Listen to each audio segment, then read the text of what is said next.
Good morning, Fed Phoenixes. Today I'm recording from outside my local omelet shop. There's nobody out here. I mean, there's a decent amount of customers inside, but I'm the only person sitting outside, and anybody that goes by, would just be passerby. So, there's a reasonable level of privacy. Of course, it's next to the highway, as they all are, but I just really felt like I needed to share something with y'all today. When people talk about the milestones or what to expect or kind of the steps a person goes through, in their journey as a federal defendant, we think arrest, we think indictment, we think target letter, we think pretrial, we think PSR, we think, finding out if you're going to be able to be a self-surrender or pre-sentence release. And of course, the throes of federal probation, whatever that may be for you, as a severe or lenient. Some people they get pre-sentence release, they go to a rehab. That's a chapter, a step, going towards your incarceration. And of course, these videos are about what to expect going towards your incarceration, going through your incarceration. Even though I know a bit about what to expect after and stuff, I don't really touch on that much because that's not something, I can speak on that based upon what I've researched, based upon what loved ones in federal halfway houses have told me in different things. But I'm mostly saving, what I got to say about that for when it's actually relevant to me and I can speak from experience. But today is a very somber day in my federal journey, because today is the day that I need to be moved out of my home.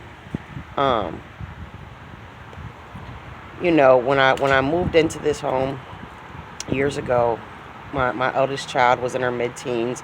My youngest child was a baby. And I really felt like I'd be living in this home for 15, 20 years.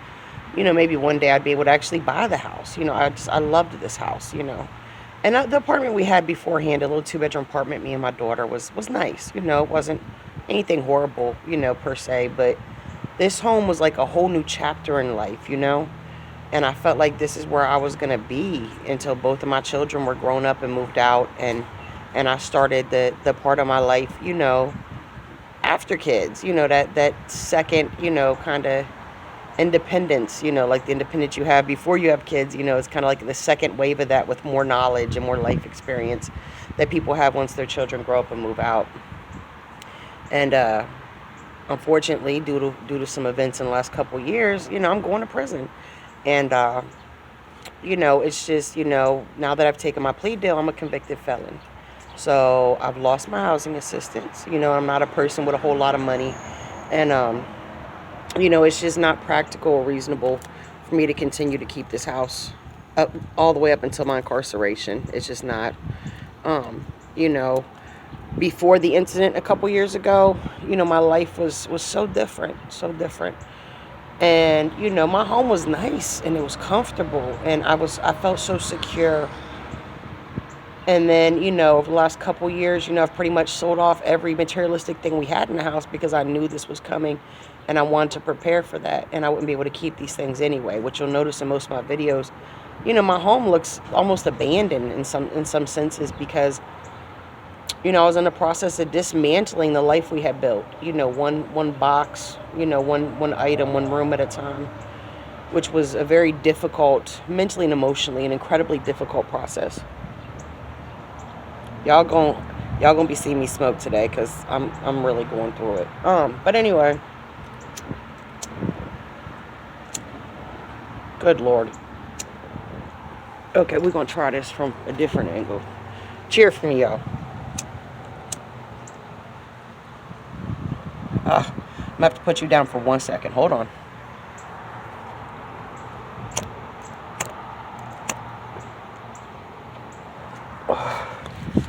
Okay, I'm back.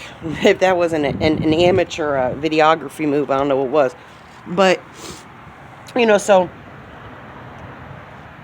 when you think about, or when we talk about what you're going to go through as a federal defendant, we talk about all these formalities. But what no one can really prepare you for, and what we don't talk about, is the very individualized circumstances and things that you're going to personally go through. For some people, this means having all their assets and finances frozen, their bank accounts frozen, to where they can't sell anything and they can't spend anything. So no matter how much money they have, they're essentially penniless and can do nothing about it. And some people go through that while having children that depend upon them, a spouse, parents, loved ones. And I can't imagine how debilitating that would be. A lot of people find themselves in custody battles, or if they were already in a custody battle, they lose their children. Before my house was raided, I was part of my neighborhood watch. I mean, I'm really not a person who lives a criminal life. And I really had thought that some of these people in my neighborhood watch I become friends with. We would hang out on each other's porches and talk about our kids and the schools. And before I even made bond, literally all of these people, with one exception, but all of them had removed me from our private Facebook group, removed me from their social media, blocked me even. And then very publicly in these private social circles that me and these people shared, began slandering me just very aggressively.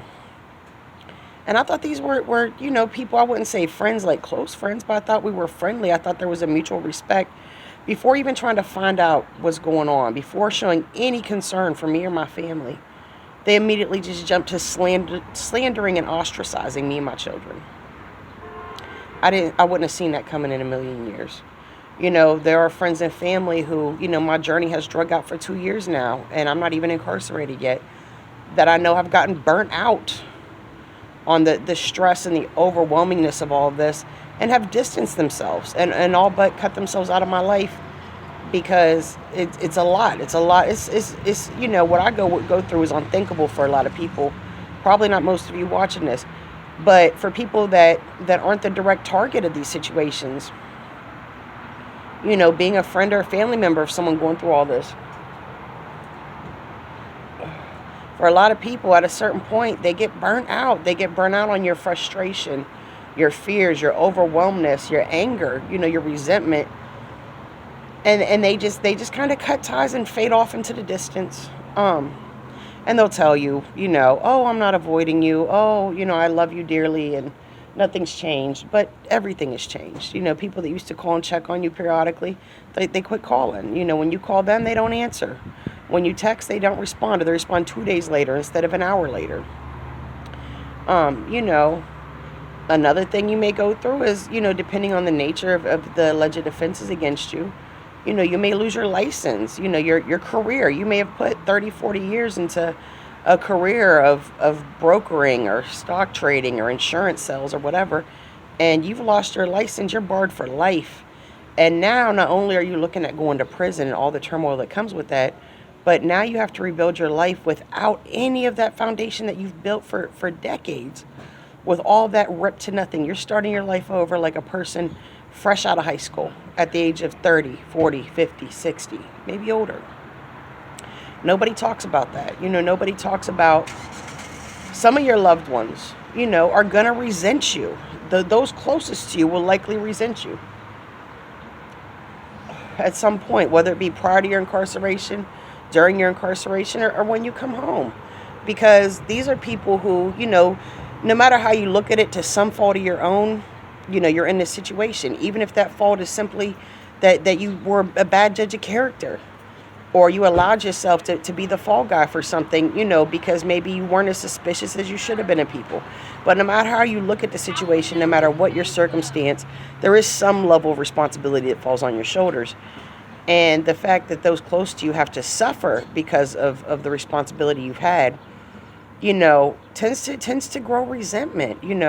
How many birthdays and holidays are you going to miss of your children's, of your parents, of your siblings, of your significant others, And they know that you missing these things is partially your fault.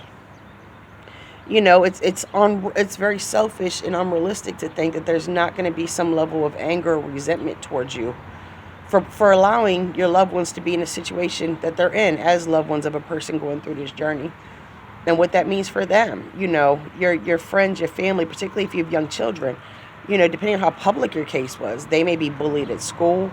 They may be kicked out of their friend group. They may have people do to them the same thing, the neighborhood watch, freaking snakes did to me. They may have buddies from their soccer team, or, kids, they've been friends with, for years, that all of a sudden want nothing to do with them. Particularly because maybe their parents say, oh, little Jimmy's mom is a real freaking criminal, or little Bobby's dad is an embezzler, horrible person. And they just they don't want their children exposed to you and your family, because now you've been given this label that is very negative. And unfortunately, that's a very real possibility. I'm moving out of my home. I'm losing the home that I thought I would be in for decades, and all the dreams and aspirations that came with that, are all gone. A part of me some days almost feels like the situation is surreal, especially because it's taken so long. It feels surreal, going to prison. Some days I can't fathom that. But not waking up in my home anymore will certainly be a stark reminder of this is very real, and things will never be what they once were, and the aspirations and dreams and ideals I had for myself and my family and our future, those have been completely derailed. Not that you can't make new and you can't start over, but what was is definitely gone at this point. And it's hard. It's hard. You're going to have a lot of these milestones, that are very personal to you and very specific to your circumstance. You may find yourself in the middle of a divorce. Your significant other may leave you. They may use your legal situation as leverage to take your children or take your assets, or maybe even just cut you, completely out of the lives of the family that you've spent, years or decades building. Maybe you build a foundation or a company from the ground up, and you did some wrongs and there's some errors, and now you're going to prison. But ultimately, sorry, I keep looking nervous. It looks like she's about to hit my car. I'm trying to back out. But ultimately, this was kind of your project. You know what I mean? Your seed, your life. And now, even if your name is on the company, you've been cut out, and it will no longer be something that you have any stake in, any benefit from, and will no longer have any direct association with you, even though you were the person who built it from the ground up. And these are the type of situations, the type of milestones or rites of passage almost that federal defendants go through, that nobody really addresses. Because one, they're obviously very personal to individual situations and people.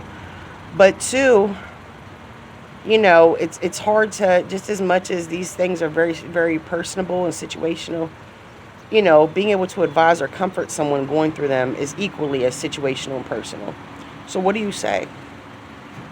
And all I can say for those of you in my position is what I've always said. We're going to get through this because we have to. Period. Even if you feel like you're not worthy, or it's just not worth it for you to fight for yourself, to get through this and to come out and to rebuild. And, you may not be worth it. I don't know you. But who is worth it? Your loved ones, your children, your family. And, you have to find some kind of motivation, something to ground you and keep you pushing. Because it's going to be ugly. It's going to be, for most federal defendants, I think, going through the unwritten, the unspoken formalities, that we're talking about, is going to be very ugly and very trying and take you to a lot of very dark places mentally. And you have to, ideally before you even get to those places, you have to create a safety net for yourself and a way to redirect the thoughts, that are going to come with that. So I'm going to go, because there's some guy in a Chevy pulling up that's really loud. And so you probably can't hear me much at this point. I'm going to go finish getting stuff out of the house. I just had to take a break and get a breather because it was a little too much for me for a minute.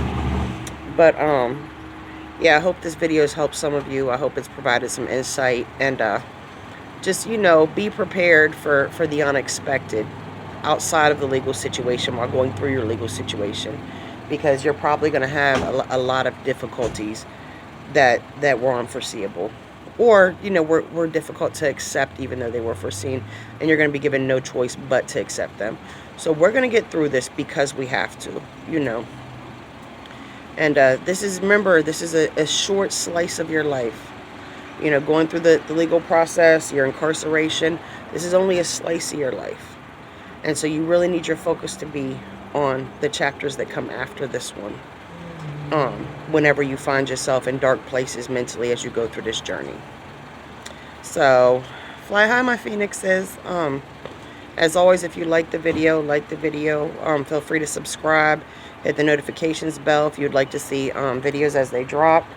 As I always mention, I'll be getting sentenced in a few months and going to federal prison for months or years, probably years, couple years. So during that time, I won't have access to YouTube and I won't be able to make new material. But when I come home, I'll jump right back into it. And so if you hit the notifications bell after you subscribe, you'll actually see when I come home, and you'll learn what that was like for me being incarcerated, what my journey of re-entry through halfway house and you know, at home federal probation is actually like for me from a first-hand perspective. So I hope you all have a beautiful day. And you know, we're going to get through this because we have to. I tell myself that many times every day, and I hope that that mantra can help you as well. Good day. God bless.